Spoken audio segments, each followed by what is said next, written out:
Listen, leaders never lie to supersize your business. Sharon Horne-Ellstrom here with Supersize Your Business. Was having a conversation, a little chat with my 6-year-old granddaughter yesterday. We're hanging out this summer during the day while I do my business on the side. I've been actually hanging out with her the majority of her life while I've been running my businesses on the side. I ran a Italian food manufacturing business for 35 plus years and did it with my granddaughter the first couple of years of her life. Now, I thought it was fascinating. We're on the topic of leadership as we're looking at leadership idioms. And this isn't really an idiom, but it is a belief. The belief that leaders never lie. Now, she's 6 and she has already formed this belief. Now, I don't know how strongly she believes it. Pretty strongly from the conversation we were having. And it got me to thinking and researching. And of course, you always get opposite ends of the spectrum whenever you research anything, which reminds us just to think for ourselves, right? But I found an article on the 10 lies that leaders tell themselves, which is interesting because great leaders theoretically don't lie to themselves and they're honest with themselves. But is that true? And I'm going to share these 10 things, and I want you to ask yourself and do a little self-assessment and audit and say, do I believe any of these things about myself? And then I'm just going to share what the characteristics are of good leaders. There's lots of different lists of characteristics of good leaders out there. I'm just going to share 9, ask you to add any that you want, just to think about what do these things mean to you? How do you define a good leader? Are you a good leader? Are you an average leader? Are you a terrible leader? I know people really close to me, people in my own family, that think they are role models and the best leaders in the world. And if I were to run them through this thing of 10, maybe as I'm sharing the list, I will think of them and I'll share their score with you. But they think they are forming young minds and the best, most amazing examples of leadership on the world. And when I look at them from the outside looking in at how they treat people, what they do, what they say, how they act, what they think, I suspect that they think all of these lies that they tell themselves that other people actually don't believe. So what are these crazy lies that leaders tell themselves? No, maybe before I get into that, I believe, and if we look at the characteristics of leaders and what people expect from their leaders, the number one thing is always to be a good person. Being a good person meaning honest, trustworthy, ethical, moral.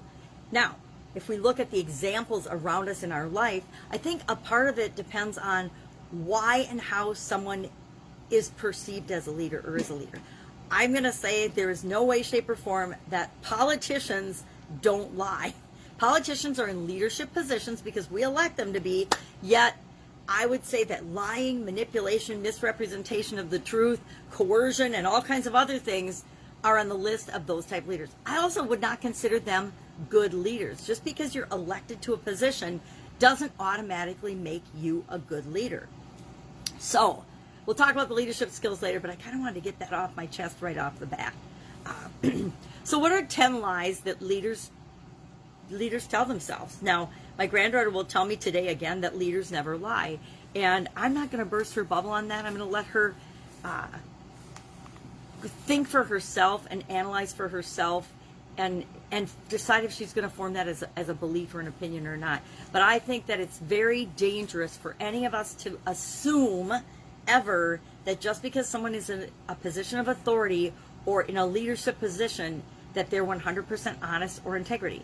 Now, I think with lying, a lot of times people are not lying intentionally so much as they are sharing their interestingly perceived version of the truth or version of events. I've met people that are absolute narcissists, and in their mind, which is their reality, they are absolutely positively telling the true version of events as they see them. Now, anyone else looking at it, the situation from the outside would say, this person's totally crackers and delusional. They have no idea what they're talking about. That's not what happened at all. But to the person that is saying their version of events, they absolutely believe that that's what happened. That's why we get, witnesses will tell totally different stories after seeing the same and witnessing the same exact event. People will give different versions of what actually happened based on their perspective, based on their past experience, based on what they even see. So what are these 10 lies that leaders tell themselves? I want to grab my magnifying glass so I don't mess these up. I don't remember. This was just a Google article. I don't even remember where it came from, but I thought it was a pretty good list of things that anybody, this isn't just leaders that tell themselves this, human beings delude themselves and lie to themselves about these things, but leaders in particular, it's kind of bad because they're influencing other people. So number one, people love it when I tweak their work. I don't know about you, but I never liked when my boss came in, and if they're tweaking it and helping and coaching me to be better next time, awesome. But if they're just tweaking everything that I do, that gets really frustrating. It doesn't help me to develop as an individual. Number two, I assess myself accurately. I'm going to tell you right now, I know I absolutely positively don't see myself accurately like the rest of the world sees me. None of us do.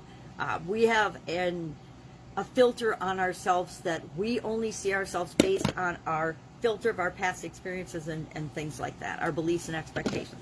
Number three, I know how I'm perceived. I guess that fed right into that one. The only way we know how we're perceived is if we actually seek feedback, ask people, and pay attention to the information and the things that they tell us without filtering it. Number four, I don't have a problem with arrogance. Number five, I'm a great listener. Number six, hiding weaknesses works. Number seven, sharing feelings makes me look weak. Number eight, telling enables, meaning if I tell somebody something and they don't get it, if I tell it to them again louder and over again in the exact same words, then that helps them to learn better. Not so much. Number nine, people who flatter me like me. Do they now? And number 10, I'm over my last outburst, meaning that they're over their last outburst. That's the only one that I kind of don't understand, but it's subject to all of our interpretation, right? So anyway, that's the list. I thought that was interesting. And we all have this belief that leaders, great leaders, don't lie. I would suspect that leaders, like all human beings, tend to lie to themselves. We lie to ourselves about everything, not intentionally, but it's filtered by our beliefs more than we would ever intentionally lie to other people. Well, how does this affect how we grow and supersize and build our business? I think the biggest lesson from leaders lie to themselves, for me, is that we need to realize that how we're performing and how we affect the world and the people around us is determined by the people that we're affecting and the world around us, not by us. And we need to one of the best ways to not lie to ourselves is to actually gather information, hear something, but always question our self-evaluation. If I say I'm an absolutely horrible communicator, I can't put two words together, now I might believe that about myself. Then I have to go out and I have to look for evidence of that being true or false. Is that true or false? And I'm looking for real evidence, feedback from other people, information that they tell me, questions that they ask me, etc., that would be able to tell me, is that true? Am I the world's worst communicator? Or like everybody else, I communicate how I communicate now, and I'm going to continue to get better at it if that's something that I care about. And then we want to adjust our behavior and our thoughts and our feelings and our beliefs about ourselves and everything else as we get feedback as to whether it's true or not. So many things we believe are absolutely nonsense that we made up in our mind, right? That's the thing about beliefs. We just have them. We don't always know where they came from. We don't know if they're helping us or hurting us until something happens to show us evidence of them impacting us in a way that we do or do not want. And so we want to be continually improving and looking at our thoughts and asking ourselves, what am I thinking? Well, does that make sense? Is that true? Is everybody out to get me? Are there so many competitors that there's no point getting involved in this business? Is that true or false? I think that's probably a false statement in almost any industry on the planet, although it's one of the first things that new business owners pop into their head. Oh, I have this great idea, but I'm not going to do it because there's 1,000 competitors. So what? If you have something that can change the world and make the world a better place, why would you not do that? So I think it's a great list of 10. I'm sure we could add a whole bunch of things to it, but of those 10, just ask yourself, do I believe any of these things? And then start going out and looking for evidence that says either you are a great listener or you're not. You do see yourself accurately and assess your performance accurately. You know what your strengths and weaknesses are, and you balance those out and make choices and decisions to not be affected by the things that you're not good at, but to build on the strengths of things that you are good at. So what makes a good leader? I like this list, but I think it's missing some things. So I would ask that we add to, how do we define a leader? What's a good leader to us? And I would agree that being a good person is number one on the list. Are you honest, trustworthy, ethical, and moral? I'll add mine at the end. Number 2, visionary. Number 3, flexible. Number 4, courageous. Number 5, customer focused. Number 6, a great example. I say that one a lot, that we need to be a good example. Number 7, curious. Number 8, ferocious, meaning you protect the people that you're here to protect. You stand up for what you believe in. Number 9, compassionate. And then what would you add to this list? I would add something about consistency, passion, energetic, or their energy, the impact they have on other people, and things like that I would add to my what does it take to be a good leader list.